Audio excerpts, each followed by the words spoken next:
పసిపాపమన్న ప్రతి మనిషిలోనూ పరమాత్ముడున్నాడని, వాడు పరిశుద్ధుడవుతాడని, గోళీల ఆటల్లో కొండంత సత్యం చాటావు ఓ సాయి, మమ్ము సాకావు మా సాయి.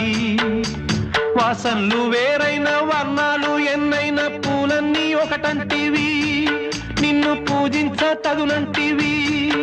మా తడిలేని హృదయాల దయతోటి తడిపి కలుపుల్ని తీసేస్తివి, మాలో కలతల్ని మాపేస్తివి.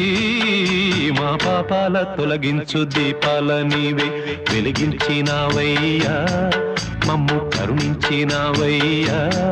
జన్మ జన్మాల పుణ్యాల పంటల్లే నిన్ను దర్శించినామయ్యా, మేము తరించినామయ్యా.